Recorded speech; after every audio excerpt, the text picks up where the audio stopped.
Martin Luther King Jr., January 15, 1929 to April 4, 1968, was a transformative leader in the American civil rights movement, widely celebrated for his unwavering commitment to racial equality, social justice, and nonviolent resistance.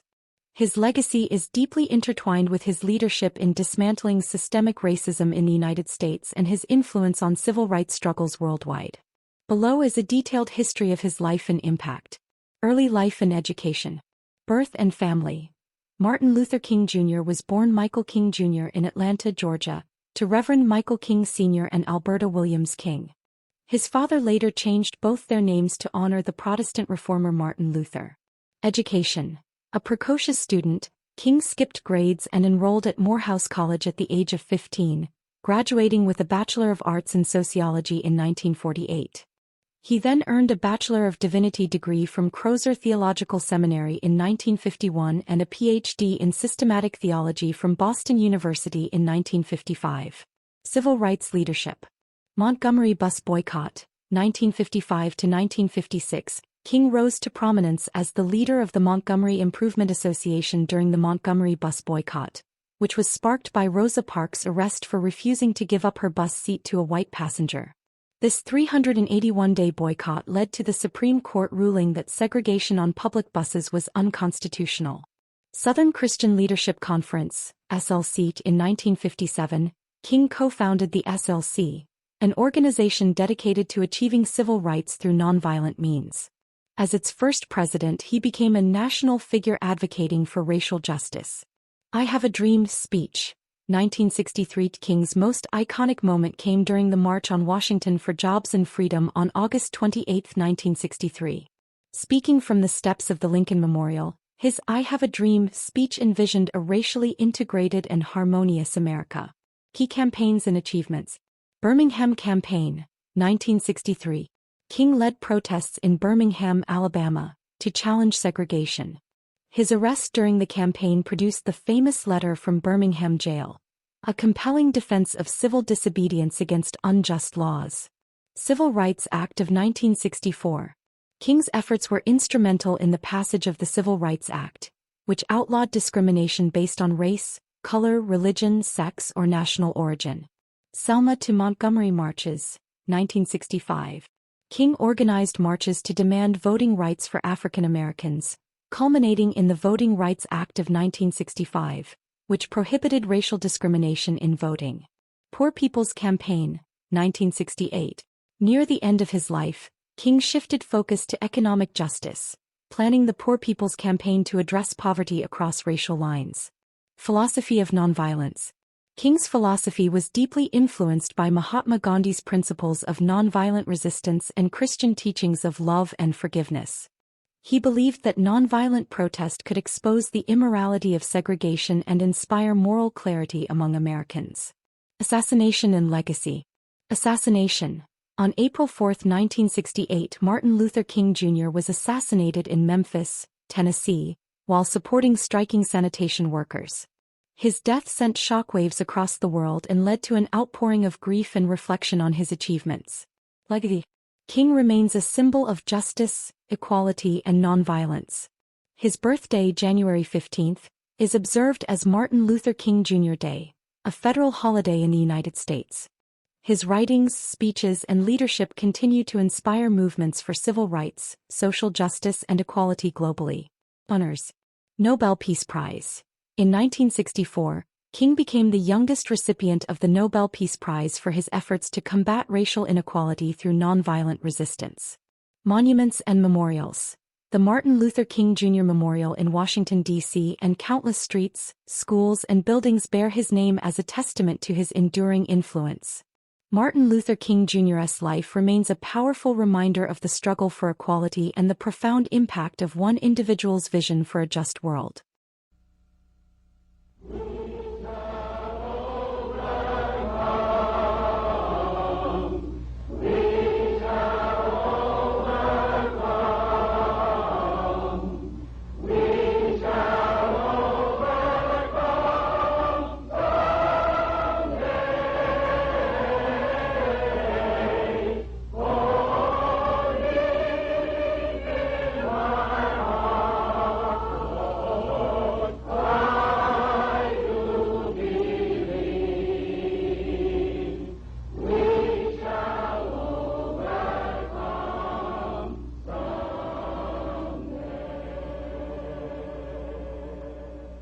At this time, I have the honor to present to you the moral leader of our nation.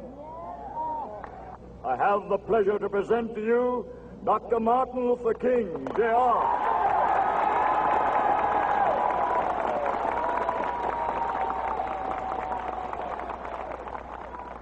I am happy to join with you today in what will go down in history as the greatest demonstration for freedom in the history of our nation.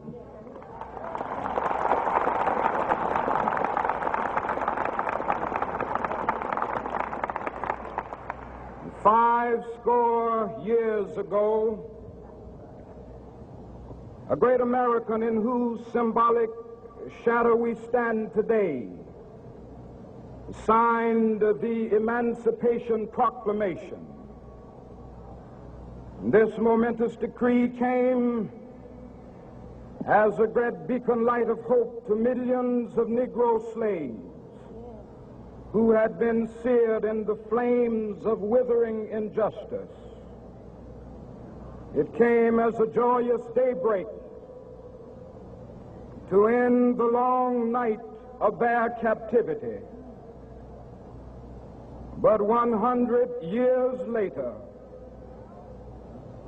the Negro still is not free. 100 years later, the life of the Negro is still sadly crippled by the manacles of segregation and the chains of discrimination. 100 years later, the Negro lives on a lonely island of poverty in the midst of a vast ocean of material prosperity. 100 years later, the Negro is still languished in the corners of American society and finds himself in exile in his own land. And so we've come here today to dramatize a shameful condition. In a sense, we've come to our nation's capital to cash a check.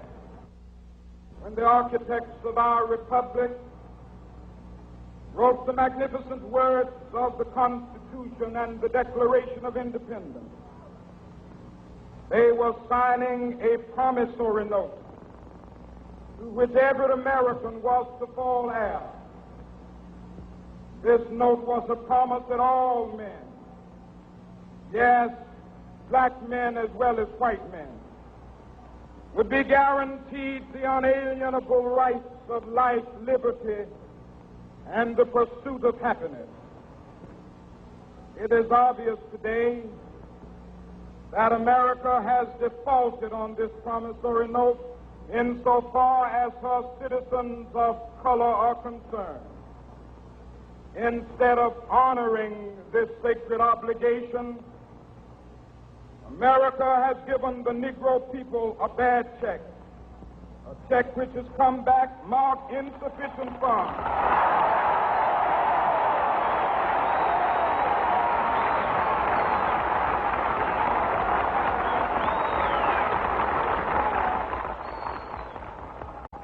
But we refuse to believe that the Bank of Justice is bankrupt.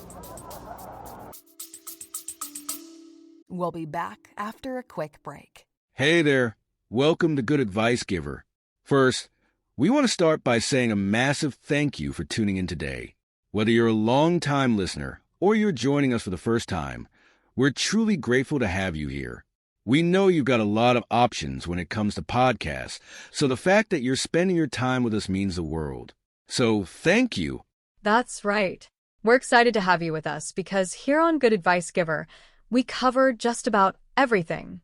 Whether you're interested in sports, relationships, sex, money, finances, business, digital marketing, music, education, movies, comedy, or something else entirely, we've got it all. No topic is off limits here, and we dive deep into real, meaningful conversations that matter. We've also got a mix of male and female hosts, so you're always getting a well-rounded perspective on every topic we cover. From business strategies to personal development, from car shopping to digital products like affiliate marketing, we bring a little bit of everything to the table. Our goal is to offer advice, insights, and some laughs along the way to make sure you feel welcome and engaged, no matter what brought you here. And it doesn't stop there. We're not just about giving great advice, we're about action. On this podcast, we even sell products and services we believe in, from affiliate marketing opportunities to cars and more.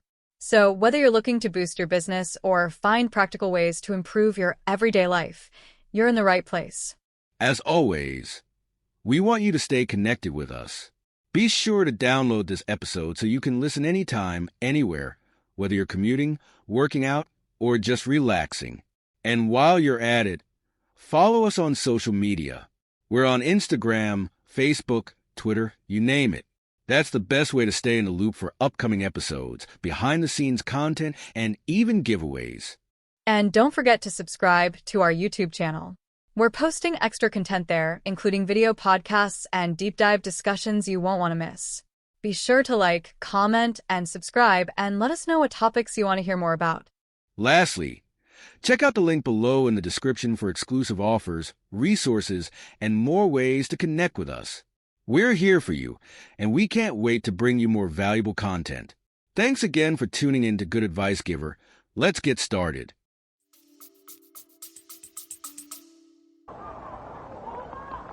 We refuse to believe that there are insufficient funds in the great vaults of opportunity of this nation. So we've come to cash this check, a check that will give us upon demand the riches of freedom and the security of justice.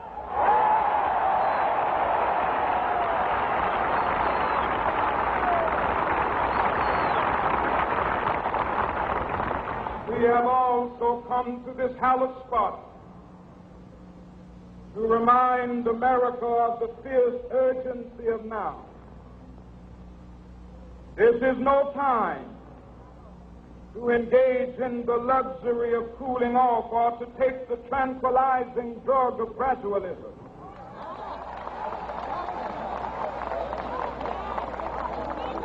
Now is the time to make real the promises of democracy.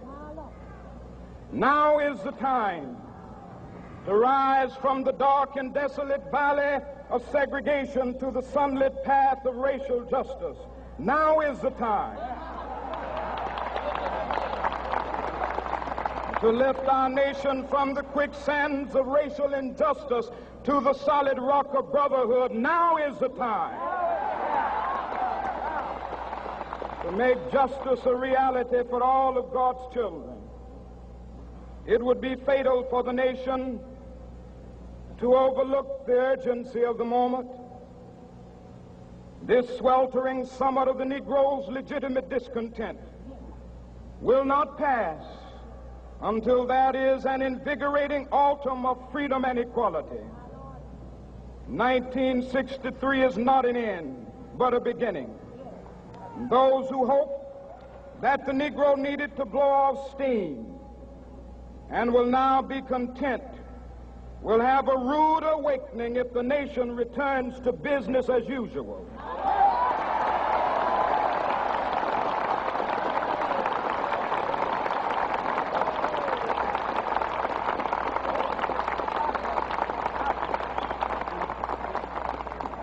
There will be neither rest nor tranquility in America until the Negro is granted his citizenship rights. The whirlwinds of revolt will continue to shake the foundations of our nation until the bright day of justice emerges.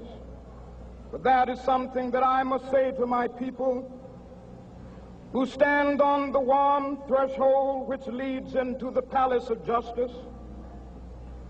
In the process of gaining our rightful place, we must not be guilty of wrongful deeds.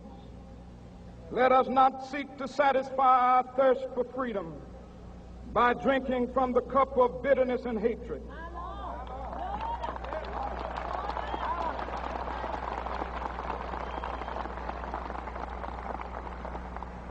We must forever conduct our struggle on the high plane of dignity and discipline. We must not allow our creative protests to degenerate into physical violence. Again and again, we must rise to the majestic heights of meeting physical force with soul force. The marvelous new militancy which has engulfed the Negro community must not lead us to a distrust of all white people. For many of our white brothers, as evidenced by their presence here today, have come to realize that their destiny is tied up with our destiny.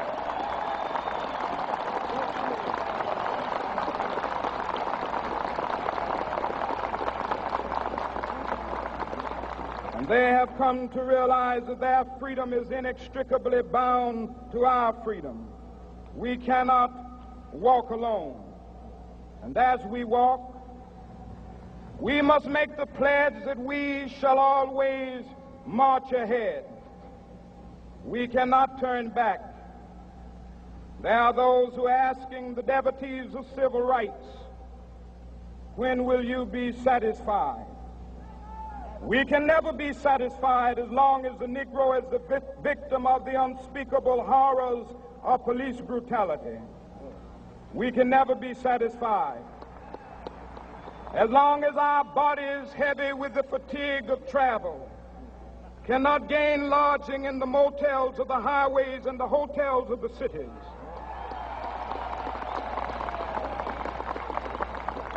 We cannot be satisfied as long as the Negro's basic mobility is from a smaller ghetto to a larger one.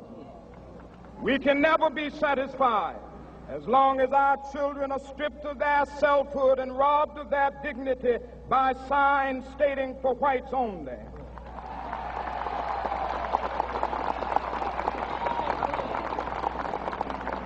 We cannot be satisfied as long as a Negro in Mississippi cannot vote and a Negro in New York believes he has nothing for which to vote.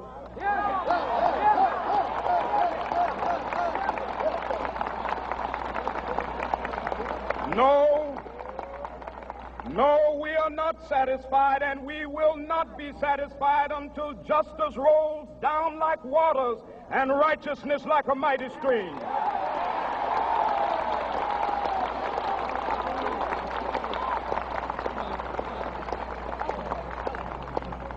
I am not unmindful that some of you have come here out of great trials and tribulation. Some of you have come fresh from narrow jail cells.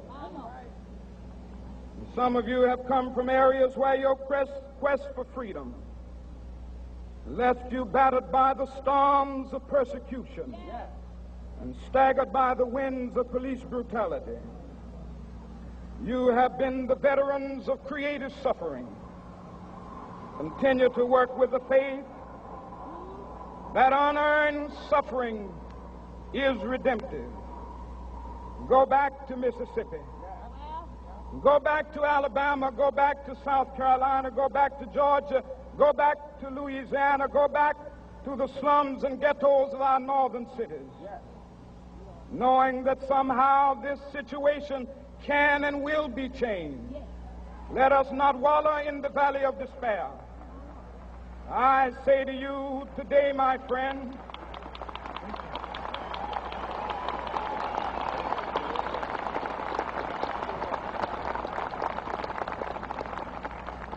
so even though we face the difficulties of today and tomorrow, I still have a dream. It is a dream deeply rooted in the American dream. I have a dream that one day this nation will rise up and live out the true meaning of its creed.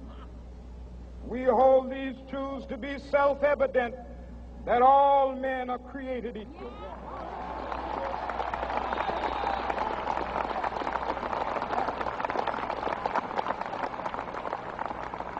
I have a dream that one day on the red hills of Georgia, the sons of former slaves and the sons of former slave owners will be able to sit down together at the table of brotherhood. I have a dream that one day,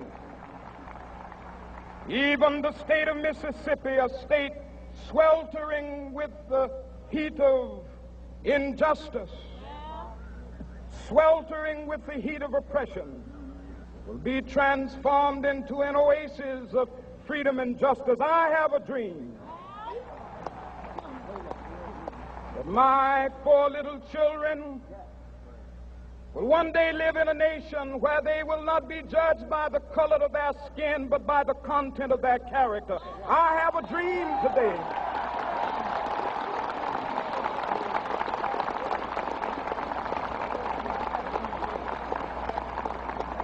I have a dream that one day down in Alabama, with its vicious racists, with its governor having his lips dripping with the words of interposition and nullification, one day right there in Alabama, little black boys and black girls will be able to join hands with little white boys and white girls as sisters and brothers. I have a dream today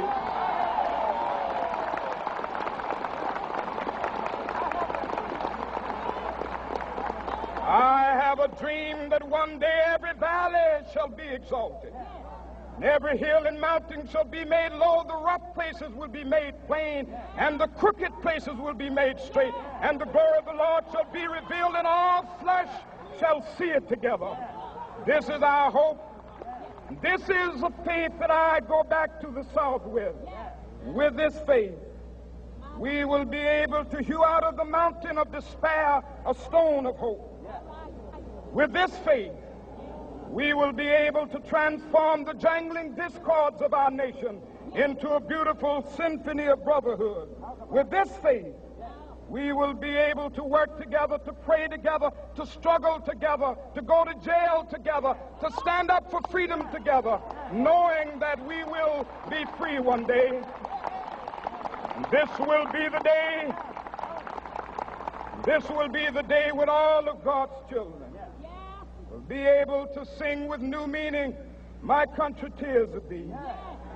Sweet land of liberty, of thee I sing. Land where my fathers died, land of the pilgrim's pride. From every mountainside, let freedom ring. And if America is to be a great nation, this must become true. And so let freedom ring. From the prodigious hilltops of New Hampshire, let freedom ring. From the mighty mountains of New York, let freedom ring. From the heightening Alleghenies of Pennsylvania, let freedom ring. From the snow-capped Rockies of Colorado, let freedom ring. From the curvaceous slopes of California. But not only that, let freedom ring from Stone Mountain of Georgia. Let freedom ring from Lookout Mountain of Tennessee. Let freedom ring from every hill and molehill of Mississippi, from every mountainside. Let freedom ring. And when this happens, and when we allow freedom ring, when we let it ring from every village and every hamlet, from every state and every city, we will be able to speed up that day when all of God's children, black men and white men, Jews and Gentiles, Protestants and Catholics, will be able to join hands and sing in the words of the old Negro spiritual, free at last, free at last. Thank God Almighty, we are free at last.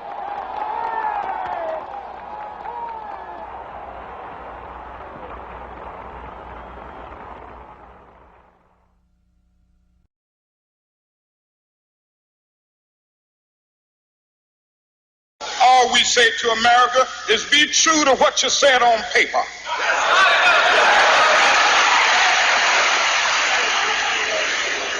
If I lived in China or even Russia or any totalitarian country, maybe I could understand some of these illegal injunctions.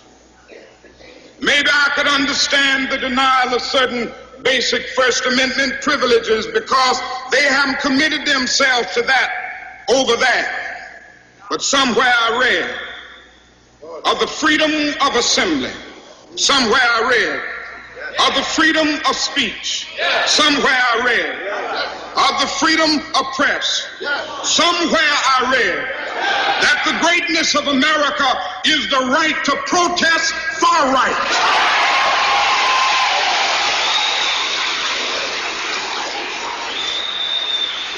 And so just as I say we aren't going to let any dogs or water hoses turn us around, we aren't going to let any injunction turn us around.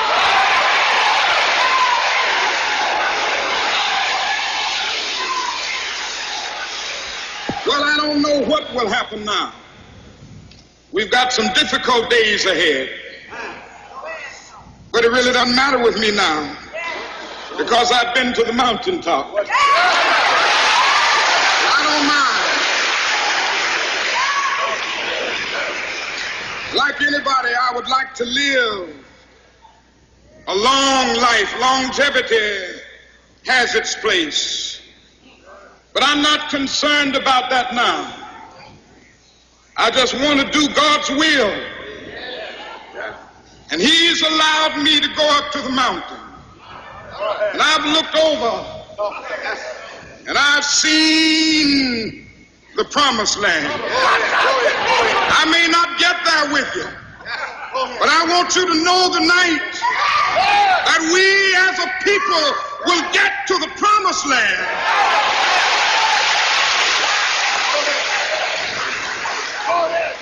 So I'm happy tonight. I'm not worried about anything. I'm not fearing any man. Mine eyes have seen the glory of the coming of the Lord.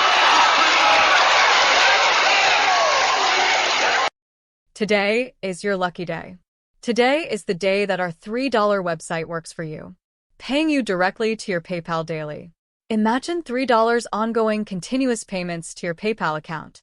Imagine falling asleep and waking up to $300 in your PayPal account. How would this make you feel? How could this help you? What bills could you pay? What kind of fun could you have? What does that retirement look like now? All for a one-time payment of $3. This website is DFY done for you, fully built and completely hosted, and never stops collecting payments for you. You have spent $3 on coffee on a regular, but that coffee won't help you create multiple streams of income. Click the link below.